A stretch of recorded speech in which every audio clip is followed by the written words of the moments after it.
ओम शांति। रात्रि क्लास चल रहा था।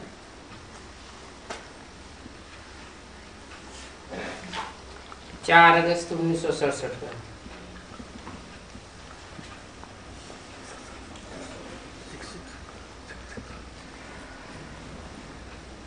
बात चल रही थी, तुम बच्चे लड़ाई के मैदान में हो।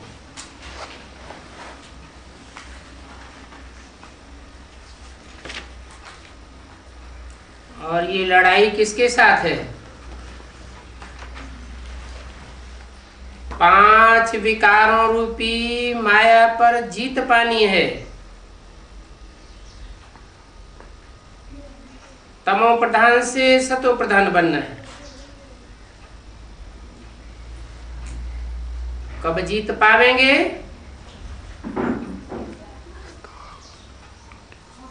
जीत तब पावेंगे जब हिम्मत करके लड़ाई के मैदान में खड़े हो जाएंगे।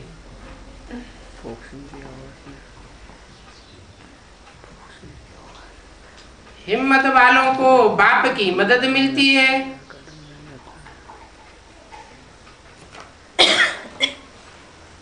भारतवासियों को तो जरूर ही दैवी राजधानी का वर्षा चाहिए।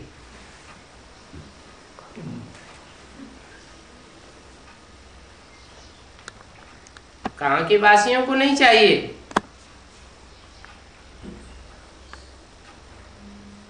भारतवासियों को ही क्यों चाहिए?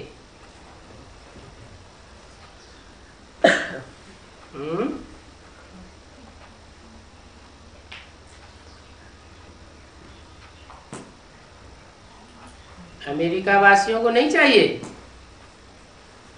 यूरोप वासियों को नहीं चाहिए? यूरोप वासियों ने तो बहुत हिम्मत दिखाई विश्व के ऊपर राज्य करने की। सारे विश्व का वर्षा पाने के लिए हिटलर ने, नेपोलियन ने, मुसोलिनी ने कितनी हिम्मत दिखाई। हिम्मत तो दिखाई, लेकिन उनके साथ बाप नहीं था। देह अहंकार की हिम्मत दिखाई। रूहानी बाप साथ में न होने के कारण रूह की तो पहचान ही नहीं थी, तो मार काट मचाई दी। अब हिंसक युद्ध से या बाहुबल से कोई भी विश्व की बादशाही नहीं पा सकता। ये विश्व की बादशाही का वर्षा सिर्फ योगीश्वर परमपिता परमात्मा शिव की याद से ही मिल सकता है।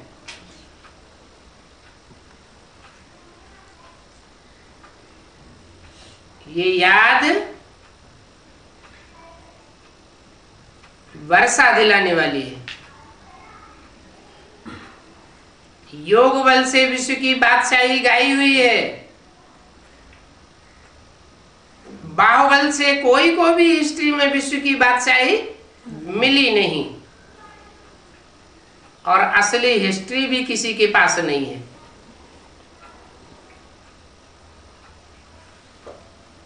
स्वर्ग की हिस्ट्री तो किसी के पास है ही नहीं। सब नरक बनाने वाले हैं। तो नरक की हिस्ट्री है, एक परमात्मा बाप ही स्वर्ग बनाने वाला है। वो ही स्वर्ग की हिस्ट्री जानता है और बताता है। तो बताते हैं कि वो स्वर्ग की बादशाही का वर्षा और विश्व की बादशाही का वर्षा भारतवासी ही लेते हैं।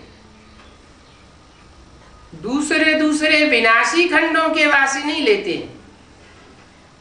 भारत ही अविनाशी खंड है। भारत ही क्यों अविनाशी खंड है? दूसरे देश, दूसरे खंड, धर्मखंड विनाश के गर्त में क्यों चले जाते हैं? क्योंकि अपवित्र हैं।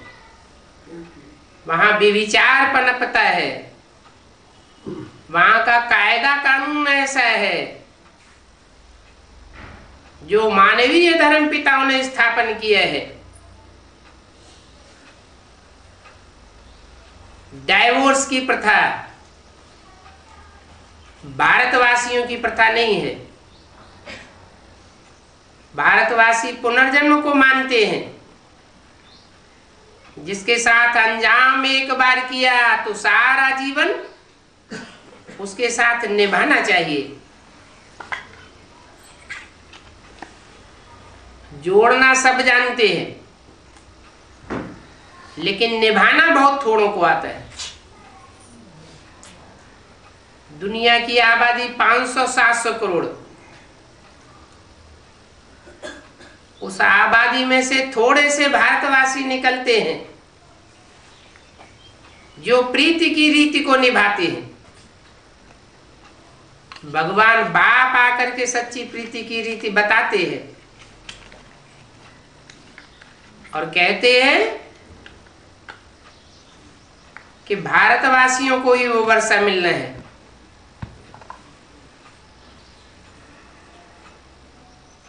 नाम क्या है? भारत।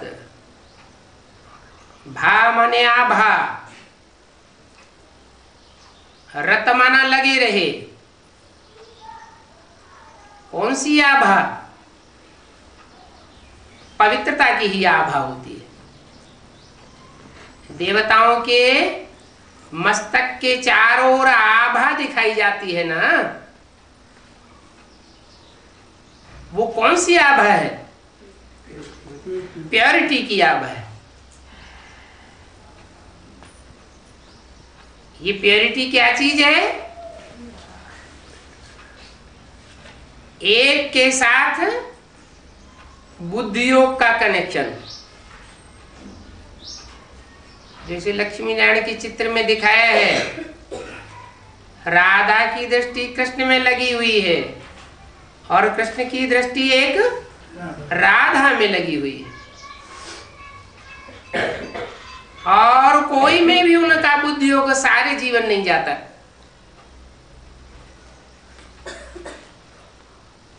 तो ये पवित्रता की पढ़ाई परमात्मा बाप ही आकर के पढ़ाते हैं।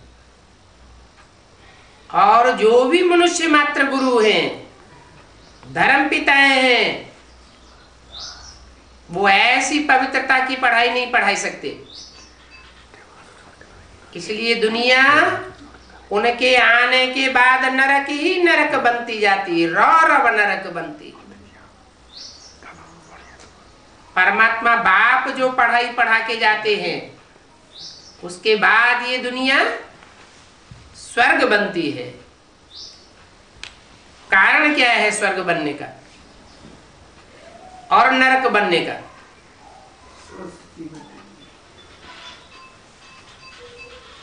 स्वस्थिति में सदा रहने वाला ही स्वर्ग बनाता है। उसे सदा शिव कहा जाता है। उसको अपनी देह नहीं है। 5 तत्वों का उसका पुतला नहीं बनता, इसलिए सदैव स्वस्थिति में रहने वाला है। वो सदाशिव इस सृष्टि पर एक ही बार आकर के ऐसी पढ़ाई पढ़ाता है कि सब मनुष्य मात्र को, जो भी 500-700 करोड़ हैं, आखिर इन सबको मानना पड़ता है कि स्वस्थिति से ही उन्नति हो सकती है आत्मा की। पर है 5 तत्व।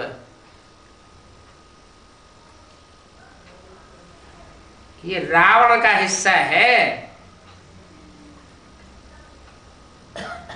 रावण के जो 10 शीश दिखाए जाते हैं, उनमें 5 शीश हैं 5 विकारों की। काम, क्रोध, लोभ, मोह, अहंकार रूपी सिर। सिर चित्र के रूप में चित्रित हैं, तो चरित्र करने वाले भी जरूर कोई हुए होंगे 100%, जिनकी यादगार में रावण का चित्र बनाया है। 5 हो गए विकार और 5 उनकी सहयोगिनी शक्तियां, पृथ्वी, जल, वायु, अग्नि, आकाश, पंच तत्व, पंच महाभूत, ये 10 मिलकर के जो रावण का रूप बनता है, ये पर है, हमारी अपनी चीज नहीं है, आत्मा की चीज नहीं है। फिर आत्मा क्या है? आत्मा पंच तत्वों से परे है, पंच विकारों से पार जब होती है तो आत्मा का असली रूप बनता है।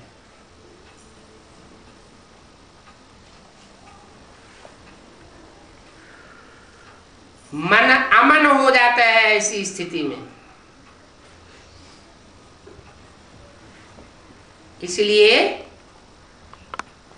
परमात्मा बाप को मन चलाने की जरूरत नहीं।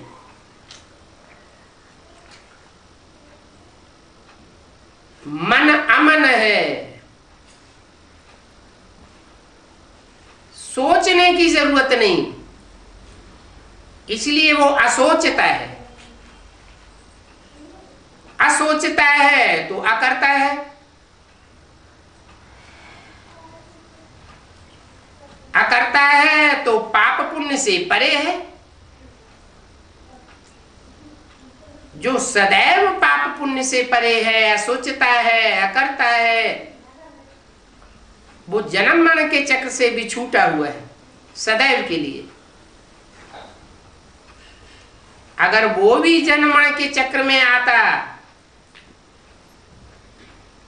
तो और जो भी 500-700 करोड़ मनुष्य आत्माएं हैं,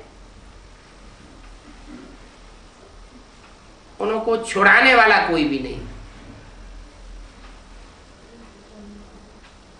तो एक तुरिया है, वो एक है, और रावण के अनेक रूप हैं। जो एक है वो इस षष्ठी रूपी रंगमंच पर एक में ही आता है मुकर्रर रूप से, और मनुष्यों की बुद्धि में बैठा हुआ है, वो सर्वव्यापी है। ये सर्वव्यापी का ज्ञान भी किसने बैठाया? फाउंडेशन कहां पड़ता है?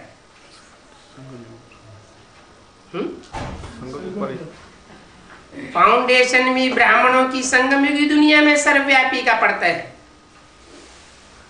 जो मुख से दुनिया को बोलते हैं परमात्मा बाप सर्वव्यापी नहीं है, उनसे कोई प्रश्न करे कि सर्वव्यापी नहीं है तो एक व्यापी कहां है? चलो प्रश्न करना छोड़ दो, प्रश्न चित्त बनाने की बात भी छोड़ दी जाए। उनको अच्छी तरह समझाए भी कोई बैठ के कि एक व्यापी ऐसे है।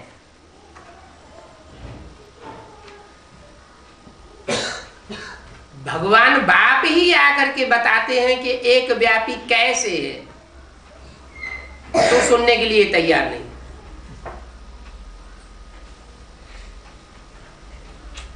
कोई भी बात होती है सिर्फ सुनना सुनाना होता रहे और उसे समझने की बात तक न पहुंचा जाए तो सुनने सुनाने से कोई फायदा होगा? कोई फायदा नहीं हो सकता। ऐसे ही परमात्मा बाप के बारे में दुनिया तो सिर्फ बोलती है कि परमात्मा बाप सर्वव्यापी है, क्योंकि उन्हें भगवान बाप मिलता नहीं। संसार में चारों ओर अनेक जन्मों जन्मांतर से ढूंढते रहे, कहीं नहीं मिला तो आखिरी ने कह दिया सर्वव्यापी है। और अभी तो जो ब्राह्मण अपने को ब्रह्मा की औलाद कहते हैं, उनका भी यही हाल है कि कहते हैं ब्रह्मा की औलाद। ब्रह्मा नाम तब पड़ता है जब उसमें सुप्रीम सोल बाप प्रवेश करता है, और बाप ब्रह्मा के मुख से बोलता है। तो ब्रह्मा के मुख से जो बोला उसको सिर्फ सुनना सुनाने तक ही सीमित रखना है, या उसकी गहराई को भी समझना है। समझेंगे नहीं तो प्रैक्टिकल में जीवन में धारण कैसे होगी? धारणा करने के लिए समझना जरूरी है। नहीं तो क्या होता है, मन अपना काम करता रहेगा, बुद्धि को लाक लगाया हुआ है, बुद्धि काम नहीं करेगी, मन काम करता रहेगा। तो सृष्टि का निर्माण कैसे होगा ब्रह्मा का? ब्रह्मा के द्वारा जो भी सृष्टि रची जाएगी वो चंचल मन की सृष्टि रची जाएगी। चंचल मन दूसरों से प्रभावित होता रहेगा।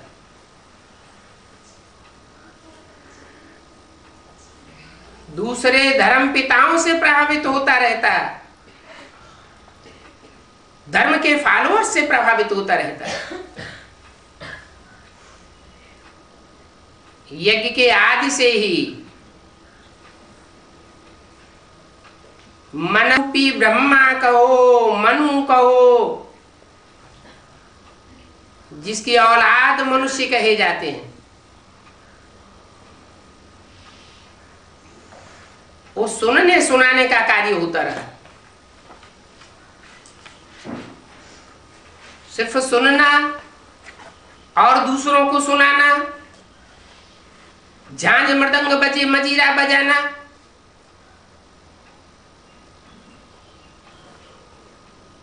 ये सिर्फ भक्ति मार्ग है जो रावण से आता है। राम को एक मुख दिखाते हैं और रावण को अनेक मुख दिखाते हैं, 10 मुख दिखाते हैं। अनेक mateं हो जाती हैं क्योंकि असली एक नहीं मिलता तो अनेकता आ जाती है। जब एक मिलता है तो अद्वैत मत मिलती है,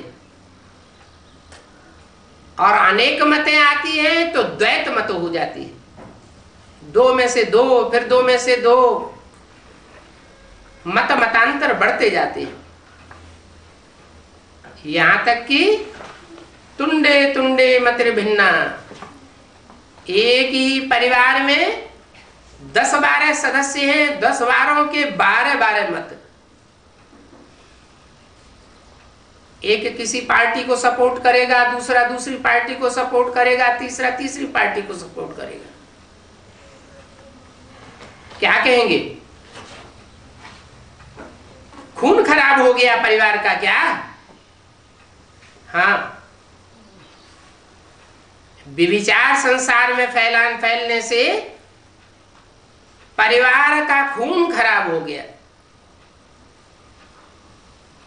भगवान बाप आकर के इस खून खराबी को रोकते हैं, बताते हैं ये स्थूल खून सूक्ष्म खून से तैयार होता है।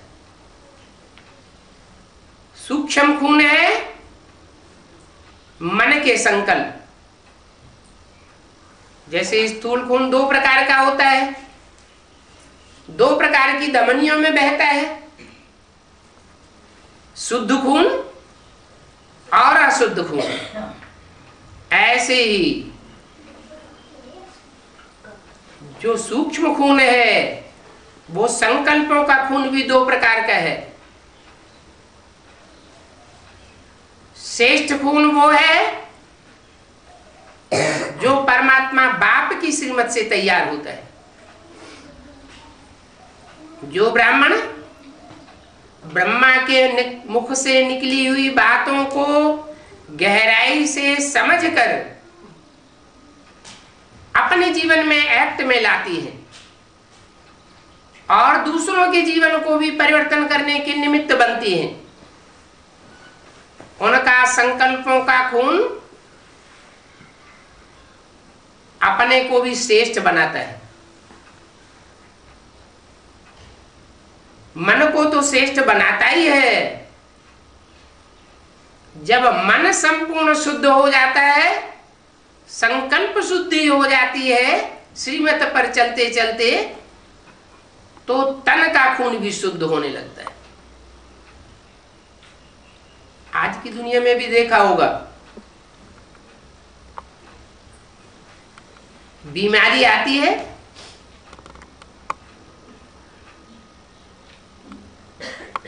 तो जिसका मन प्रसन्न रहता है बीमारी जल्दी चली जाती है, और जिसका मन दुखी रहता है उसको बीमारी खत्म कर देती है। इसलिए कहते हैं मन के संकल्पों से ब्रह्मा ने सृष्टि रची।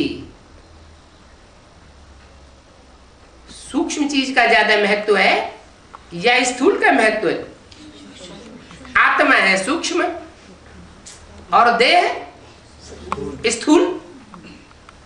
आज की दुनिया किसको महत्व देती है? स्थूल शरीर को महत्व देती है। शरीर के पोषण के बारे में सोचती है। शरीर को प्रायोरिटी देने के कारण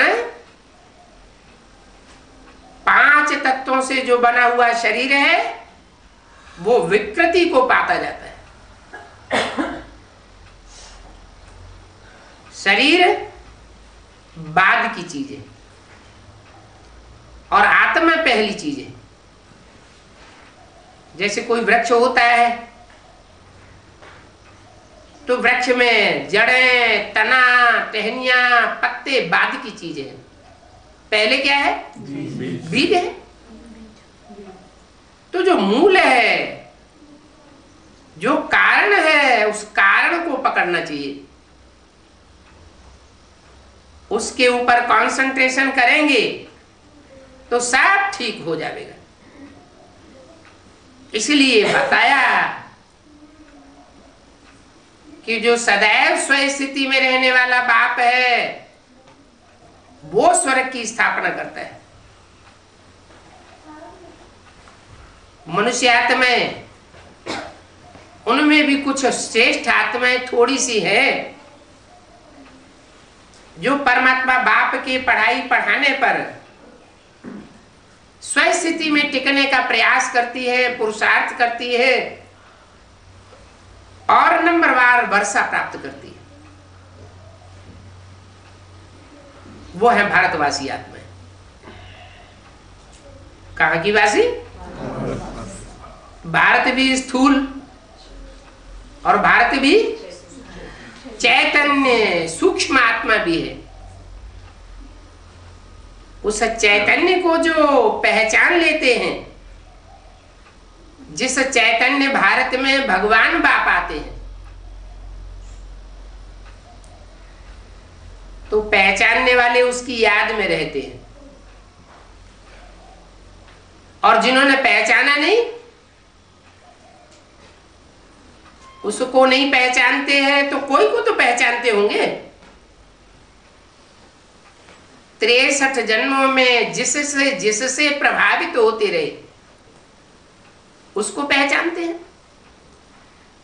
कोई किसी धर्म से प्रभावित हुए, कोई किसी धर्म से प्रभावित हुए, हिंदू ही हमेशा कन्वर्ट होकर के दूसरे धर्मों में जाते रहे। तो जिनमें ऐसे ऐसे संस्कार भरे हुए हैं जन्म जन्मांतर के, दूसरों से प्रभावित होने के,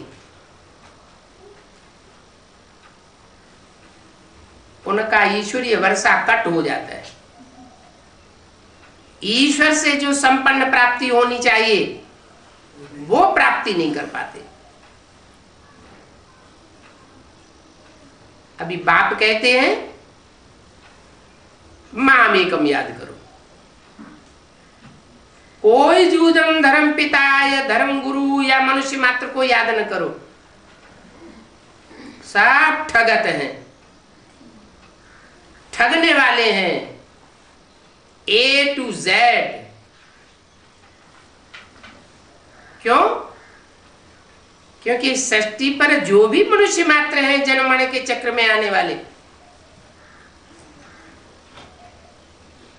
वो सब देहधारी,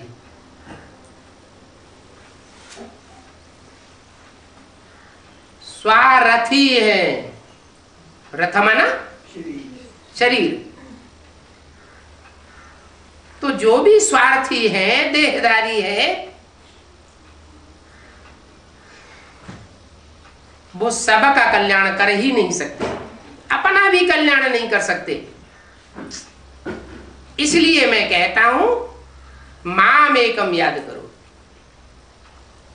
माम एकम का मतलब ये नहीं है कि सुप्रीम सोल ज्योति बिंदु को ही याद करो।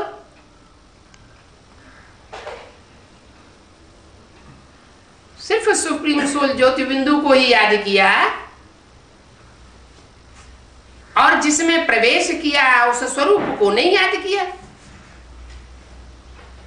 तो प्रवृत्ति नहीं बनती है। भगवान बाप कहते हैं मैं तो प्रवृत्ति मार्ग की दुनिया स्थापन करने आता हूं। प्रवृत्ति में रहते तुमको निवृत्त रूप में रहना सिखाता हूं।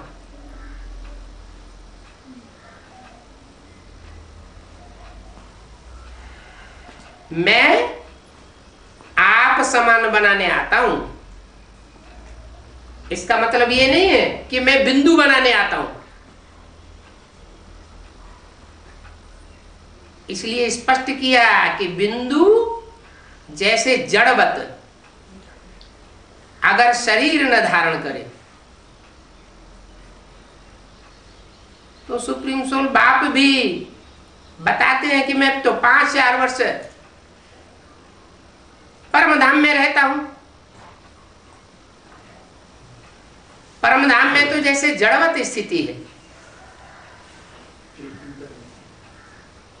कोई चिंतन नहीं, कुछ होता नहीं। इस सृष्टि पर आकर के ही पाठ बजता है। संसरण होता है जिसे संसार कहा जाता है।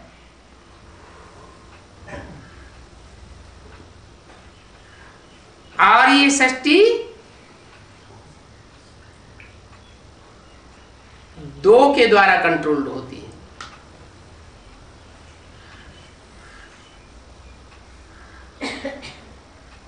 दो हिस्से हैं, एक है स्वर्ग और एक है नरक। मैं आता हूं तो स्वर्ग बना के जाता हूं। जो भी मेरे द्वारा पढ़ाई हुई पढ़ाई को पढ़ते हैं वो स्वस्थिति में स्थित हो जाते हैं। स्वस्थिति में स्थित होने वाले दुखी नहीं हो सकते, दूसरों को भी सुख देते हैं, सुख खुद भी सुख लेते हैं। सुख देने वालों को देवता कहा जाता है। तो जो देवताएं हैं वो बहुत थोड़े हैं। कितने शास्त्रों में देवताओं का गायन है, कितनी संख्या बताई? 33 करोड़। 33 करोड़ ऐसी आत्माएं हैं जो सुख देने के प्रवृत्ति वाली है। अगर उनके द्वारा दुख देता हुआ देखने में भी आता है तो उसका कारण है विधर्मियों का प्रभाव, विदेशियों का प्रभाव।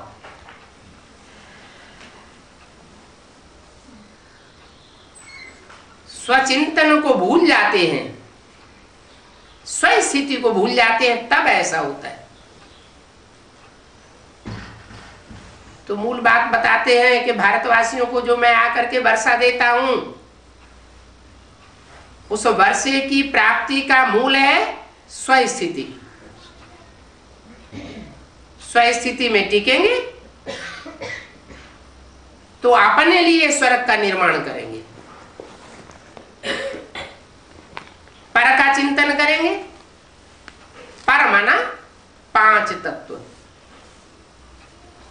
उन 5 तत्वों में पंच विकारों की प्रवेशता होती है।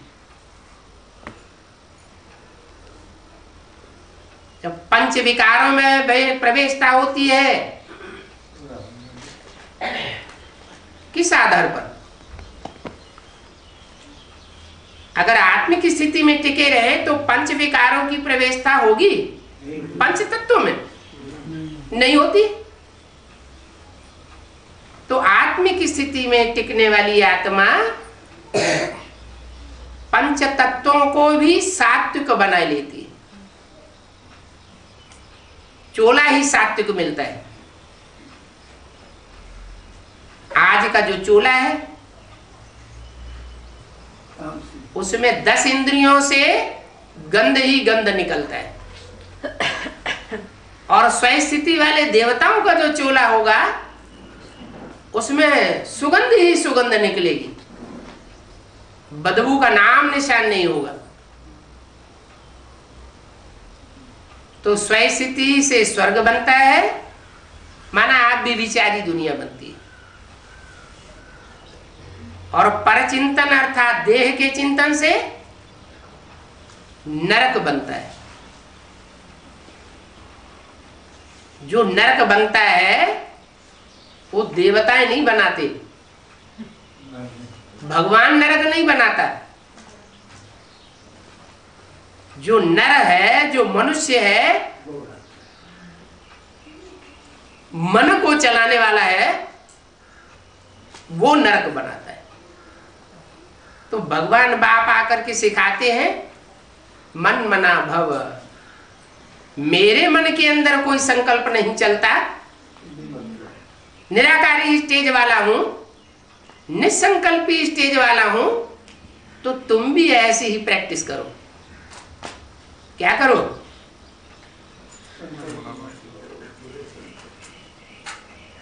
अच्छे अथवा बुरे कोई भी प्रकार की संकल्पना है, निसंकल्प स्टेज बन जाए। मैं आत्मा ज्योति बिंदु, बस स्व की याद रहे। परंतु 63 जन्म की प्रैक्टिस पड़ी हुई है देह का चिंतन करने की। 63 जन्म से देहधारियों का संग करने की प्रैक्टिस पड़ी हुई है। देह को याद करेंगे, देह के संबंधियों को याद करेंगे, देह के पदार्थों को याद करेंगे। याद किए बगैर जैसे चैन नहीं पड़ता। तो बाप ये प्रैक्टिस सिखाते हैं। अगर विश्व की बादशाही का वर्षा लेना है, स्वर्ग की बादशाही का वर्षा लेना है, तो स्व स्थिति में टिकना पड़े। स्व है आत्मा।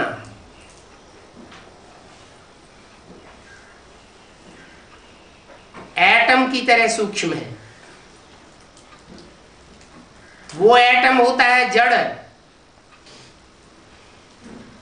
जड़ में उतनी पावर नहीं है, और ये आत्म है सूक्ष्म और चैतन्य।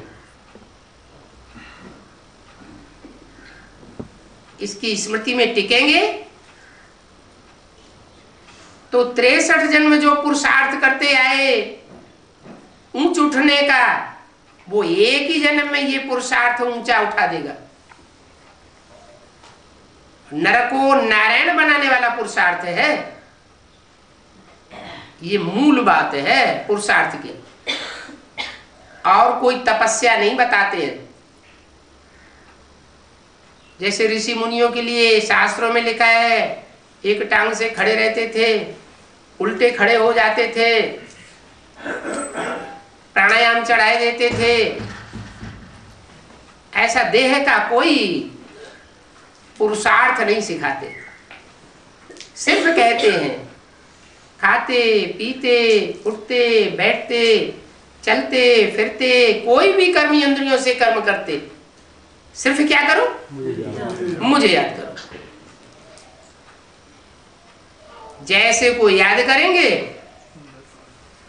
तो रिजल्ट क्या होगा, वैसे ही बन जाएंगे। चोर डकैतों का संग करेंगे, चोर डकैतों को याद करेंगे तो चोरी के गुण आ जाएंगे। ऊंचे ऊंचे बाप को याद करेंगे तो ऊंचे ऊंचे बाप समान बन जाएंगे। जब ऊंचे ऊंचे कहा जाता है तो परमधामवासी ज्योति बिंदु शिव के लिए नहीं कहा जाता है, किसके लिए कहा जाता है, जो ऊंचे ऊंचे परमधामवासी ज्योति बिंदु शिव इस सृष्टि के हीरो पार्टधारी में प्रवेश करता है, उस साकार के साथ निराकार की याद को श्रेष्ठ ते श्रेष्ठ कहा जाता है। श्रेष्ठ ते श्रेष्ठ और भ्रष्ट ते भ्रष्ट, ऊंच ते ऊंच और नीच ते नीच, ये इस दुनिया की बात है, इस सृष्टि की बात है या परमधाम की बात है। परमधाम में तो सब आत्माएं ज्योति बिंदु बिंदु बिंदु एक जैसे, वहां न कोई ऊंचे है न कोई नीचे। ऊंच और नीच बनते हैं ऊंच नीच कार्य से। ऊंच कार्य करते हैं तो ऊंच बनते हैं, नीच कार्य करते हैं तो नीचे बनते हैं। सबसे जास्ती ऊंचे ऊंचे पार्टधारी कौन है, ऊंचे ऊंचे पार्टधारी जो होता है उसके भक्ति मार्ग में मंदिर बनते हैं, ऊंचे ऊंचे स्थान में,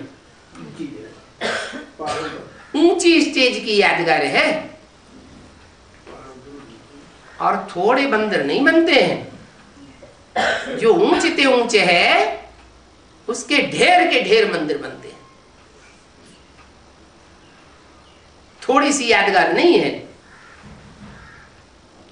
जो विदेशों में खुदाइयां हुई हैं, उन खुदाइयों में भी वो ऊंची यादगार मिली है। शिवलिंग मिले हैं, निराकारी स्टेज वाला विग्रह मिला है। भारत की परंपरा में उस विग्रह का नाम शंकर है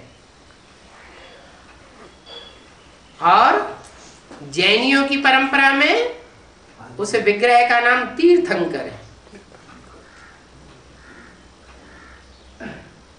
तीर्थंकर नाम क्यों पड़ा? तीर माना किनारा। जैसे कोई गहरी नदी में डूब रहा हो तो डूबते हुए को कोई सहारा चाहिए, तो भगवान बाप आकर के सहारा बनते हैं, खिवैया बनते हैं, शरीर रूपी नैया को एक किनारे लगाए देते हैं। किनारा माना तीर। नदी के दो तीर होते हैं, तो एक किनारे लग जाना माना किनारा मिल गया।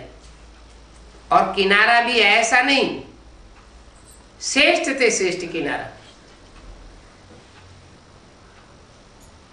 किनारे लगाने वाला, तीर पर ले जाने वाला माना तीर्थंकर। था माने स्थान। एक ठिकाने मिल जाता है, ठिकाना मिल जाता है, आत्मा को सुकून आ जाता है। जो पाना था सो पा लिया। ऐसा ठिकाना और दुनिया में कोई मनुष्य मात्र दे नहीं सकता। बुद्धि को ठिकाना मिलता है, मन को ठिकाना मिलता है। मन बुद्धि को ही आत्मा कहा जाता है। आत्मा जब निश्चित ठिकाने पर पहुंच जाती है तो सुकून अनुभव करती है। सकून अनुभव करने से पुरुषार्थ अच्छा होता है। बुद्धि में सिर्फ बैठना चाहिए कि जो रास्ता हमको पाना था वो अब हमने पा लिया। रास्ता बताने वाला जो ऊंचे ऊंचे चाहिए था, जिसकी आस थी जन्म जन्मांतर से, वो मिल गया। ऐसे जो निश्चय बुद्धि हो जाते हैं, वो निश्चय बुद्धि की निशानी क्या होती है? निश्चय बुद्धि विजयते। किस आधार पर विजयी होते हैं? निश्चिंत हो जाते हैं कि हमें ठिकाना मिल गया। जो जितना निश्चिंत आत्मा बनती है, चिंता रहित बनती है, वो निसंकल्प होती है। अगर चिंतन चलता भी है तो अपनी देह के बारे में कोई चिंतन नहीं, देह के संबंधियों के बारे में भी चिंतन नहीं चलेगा। क्यों? क्योंकि आत्मा एक परमात्मा बाप की बन गई। देह के संबंधियों की नहीं है, अब किसकी बन गई? एक परमात्मा बाप की बन गई। तो चिंतन किसका चलेगा? एक बाप का चिंतन चलेगा, और बाप का जो कार्य है उस कार्य का चिंतन चलेगा। देह के संबंधियों की तरफ बुद्धि दौड़ नहीं सकती। अगर दौड़ती है तो इससे साबित होता है कि विश्व पिता के बच्चे अभी नहीं बने, लिमिटेड हैं, लिमिट में बंधे हुए हैं। देह और देह के उत्पन्न होने का स्थान, जहां देह पली है, वो भी अगर याद आता है तो उससे भी क्या साबित होता है? विदेही बाप के बने हैं या देहदारी बाप के हैं? अभी तक भी देहदारी बाप के हैं।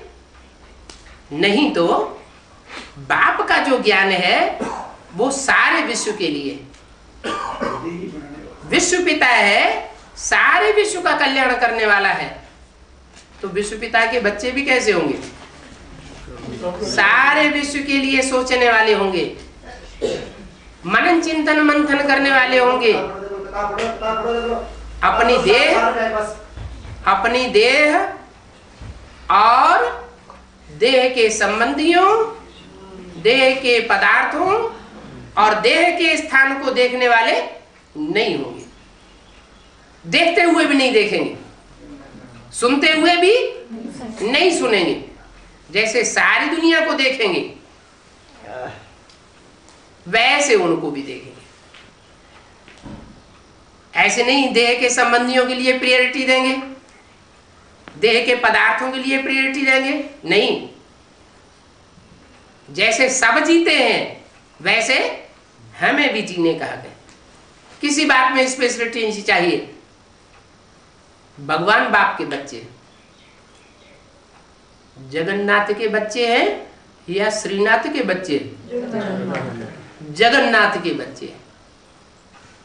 जगतनाथ माना जिसने सारे जगत का पालन पोषण किया, उसके बच्चे।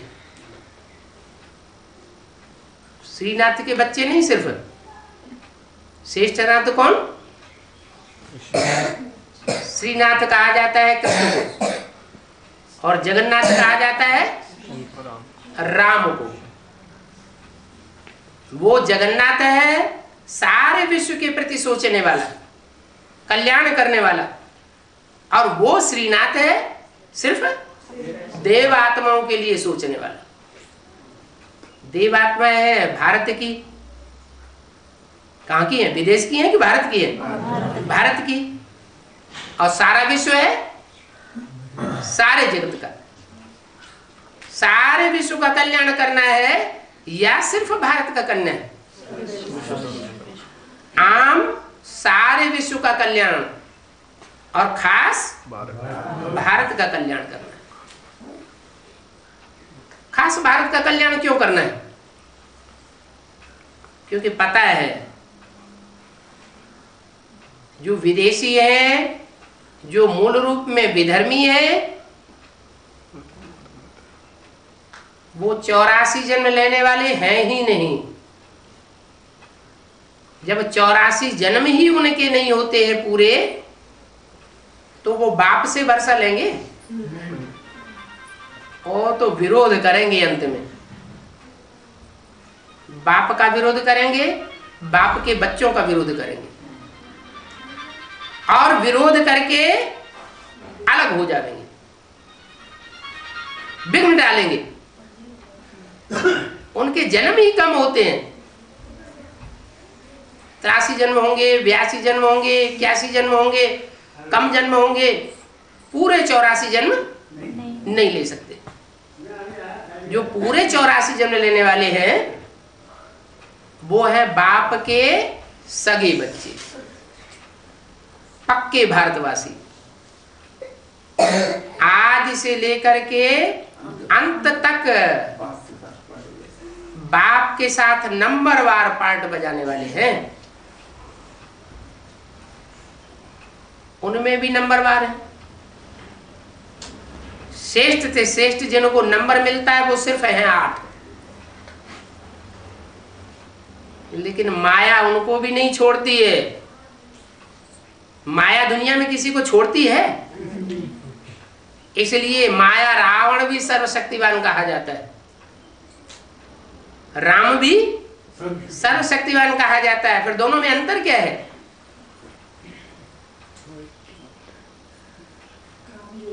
रावण सर्वशक्तिवान होते हुए भी रुलाने का निमित्त बनता है, रोने वाली दुनिया बनाता है, और राम रमण करने वाली दुनिया बनाता है, खेल खिलाता है, खुश करता है, प्रसन्न करने वाला बनता है, कराने वाला बनता है। वो सुख की दुनिया बनाता है और वो दुख की दुनिया बनाता है। द्वापर के आदि से ही रावण राज्य शुरू होता है। जब से द्वैतवाद शुरू हुआ, द्वापर शुरू हुआ, तो द्वापर में इतना दुख था क्या जितना कलयुग के अंत में होता है? द्वापर के आदि में भी बहुत सुख था। उस समय जो शास्त्र लिखे गए थे वो भी सात्विक स्टेज वाले थे, उनमें सच्चाई थी। ज्यों ज्यों रावण राज्य बढ़ता गया, रावण का प्रभाव बढ़ता गया, सत्ता बढ़ती गई, वैसे वैसे दुनिया में दुख दर्द भी बढ़ता गया। राम सिर्फ एक जन्म के लिए आते हैं और रावण 63 जन्म प्रयास करता है, फिर भी दुख की दुनिया, रोने की दुनिया बढ़ती चली जाती है। और राम एक जन्म के लिए आता है। एक जन्म के लिए भी आकर के ज्यों ज्यों ज्ञान बुद्धि में बैठता जाता है, ज्ञान माना ज्यों ज्यों पहचान बाप की बुद्धि में बैठती जाती है, क्यों त्यों आत्मा सुखी अनुभव करती जाती है। भले बैंक में बैलेंस न हो, तन बीमारियों से भरा पूरा हो, फिर भी मन शांत अनुभव करता है, प्राप्ति का अनुभव करता है। करते करते करते एक ऐसी स्टेज आती है जहां मन अमन हो जाता है, बाप समान स्टेज को प्राप्त कर लेता है। जैसे बाप असोचता है। कौन सा बाप? आत्माओं का बाप। आत्माओं का बाप मनुष्यों के बाप में आता है। जिसमें आता है उसको सबसे पहले आप समान बनाता है। सबसे जास्ती संकरंग किसको लगेगा? जिसमें पहले प्रवेश करेगा, मुकर्रर रूप में प्रवेश करेगा, उसको संकरंग भी जास्ती लगेगा। संकरंग जास्ती लगेगा तो बच्चों के मुकाबले पहले पहले स्वर्ग में कौन जावेगा? वही है। शरीर से जावेगा या मन बुद्धि आत्मा से जावेगा? मन बुद्धि आत्मा से जावेगा। शरीर से क्यों नहीं जावेगा? शरीर भी जाएगा पहले क्योंकि वो बाप है। बाप की ड्यूटी है, घर में आग लगे तो पहले अपनी रचना का बचाव करे, अपने देह के चिंतन में न जाए। आत्मा का बचाव करेगा तो देह का बचाव होगा। आत्म की स्थिति में रहने वालों का बचाव करेगा तो स्वर्ग बनेगा। देहभान में जो रहने वाले हैं उनका बचाव नहीं करेगा। क्यों? क्योंकि सदा स्वस्थिति में रहने वाले बाप के बच्चे ही नहीं बने नहीं है तो उनका बचाव दुनिया में कोई कर भी नहीं सकता। फिर विश्व कल्याणकारी कैसे है? फिर उसे विश्व कल्याणकारी कैसे कहा जाए? विश्व कल्याणकारी ऐसे कि जो भी संसार में दूसरे दूसरे धर्म, विश्व धर्म फैले हुए हैं, उन विश्व धर्मों में से चुनी हुई श्रेष्ठ श्रेष्ठ आत्माओं को माला के रूप में संगठित कर लेता है। तो वो माला ही जैसे कि श्रेष्ठ आत्माओं का विश्व बन जाता है। कोई कह नहीं सकता कि दूसरे धर्म का कल्याण नहीं किया। क्या नई सृष्टि होगी, उसमें आबादी कितनी होगी? 9 लाख आबादी होगी। तो जो भी 9 लाख आबादी होगी उसमें हर धर्म के चुने हुए बीज होंगे, हर धर्म की चुनी हुई आधारभूत आत्माएं होंगी। इसलिए कोई कह नहीं सकता कि विश्व धर्मों का पोषण नहीं किया। स्वार्थ आ गया नहीं। विश्व की हर धर्म की श्रेष्ठ आत्माएं चुन करके नई दुनिया में पहुंचती हैं। किसी शास्त्रों में भी लिखा हुआ है, सृष्टि का विनाश हुआ तो 108 दुनिया के श्रेष्ठ बीजों को चुन करके नवैया में रख लिया कि जब नई सृष्टि शुरू होगी तो इस तरह शुरू हो जाए। बीज का विनाश होगा नहीं तो सृष्टि का भी विनाश नहीं होगा। उन बीजों में भी नंबर बार होते हैं। श्रेष्ठ से श्रेष्ठ बीज हैं 8, फिर दूसरे नंबर पे है 108, उनमें वो 8 ऐड हो जाते हैं। तीसरे नंबर पर है 16,108, वो 8 और 108 16,000 में ऐड हो जाते। फिर लाख, 2 लाख, ऐसे संख्या बढ़ती चली जाती है। इसलिए जब रुद्र यज्ञ रचते हैं तो कितने शालिग्राम बनाते हैं? 1 लाख 2 लाख शालिग्राम बनाते हैं। कहीं बोला 4 लाख बनाते हैं, 9 लाख बनाते हैं। इतने कोई बना ही भी नहीं सकता। भगवान भी आकर के इतनी आत्माओं को आत्मिक स्थिति में स्थित नहीं करा सकता। सिर्फ कितनी आत्माओं को आत्मिक स्थिति में पढ़ाई पढ़ाकर ठहराता है? 1 लाख 2 लाख।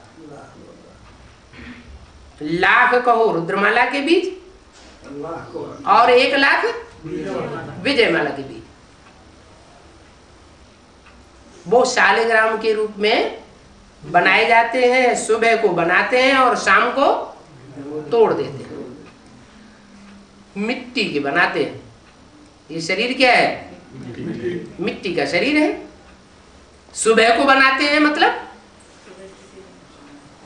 सतयुग रूपी सवेरा जब होता है उस समय वो शालिग्राम तैयार हो जाते हैं नई सृष्टि चलाने के लिए। और जब कलयुग रूपी घोर अंधेरा होता है, कलयुग जाने वाला होता है, तो वो टूट जाते हैं। ये टूटना और ये बनना कल्प कल्प चलता रहता है। तो शास्त्रों में देखो, भक्ति मार्ग में कैसी कैसी बातें शास्त्रों से निकली हैं। फिर ये शास्त्र झूठे क्यों बताते हैं? इसलिए झूठे बताते हैं कि शास्त्र के बनने की शुरुआत कलयुग के अंत में, कलयुग आदि में, मध्य में, या द्वापर के मध्य में हुई, या द्वापर के आदि में हुई। द्वापर के आदि में जब शास्त्र बने थे तो उनमें सच्चाई थी। तो जो सच्चाई थी वो सच्चाई अभी भी मिक्स है। ऐसे नहीं सारे शास्त्र झूठ हो गए। बाद में जो भी मनुष्य मात्र आए, विद्वान पंडित आचार्य आए, वो सब विकारी बुद्धि आए और उन विकारी बुद्धियों ने उन शास्त्रों का इंटरप्रिटेशन करना द्वापर से ही आरंभ कर दिया था। इसलिए वो मिक्स होता गया। असली चीज भूसे में दाने के मुआफिक रह गई। अब उस भूसे में से वो दाना निकालना कौन निकालेगा? वो एक बाप आते हैं तो बताते हैं कि मैं इन शास्त्रों का सार आकर के बताता हूं। तुम बच्चे चाहो तो जो मुख्य मुख्य शास्त्र हैं, गीता, भागवत, महाभारत, रामायण, इनसे टैली कर सकते हो। करने की तुमको जरूरत नहीं है। फालतू में दिमाग पच्ची करो। सारी पढ़ाई तो बाप खुद बैठ करके पढ़ाते हैं, तुम्हें माथा खपाने की क्या दरकार। फिर भी कोई अपनी बुद्धिमत्ता दिखाना चाहे या विश्व के कल्याण के लिए या शास्त्रवादियों के कल्याण के लिए जो पक्का ठाने बैठे हैं कि भगवान भी उतर आए, तो भी हम मानेंगे नहीं जब तक शास्त्रों से टैली नहीं होगा। तो उन शास्त्रकारों का भी विचारों का कल्याण करने के लिए कर सकते हो। क्या कर सकते हो? शास्त्रों से टैली कर सकते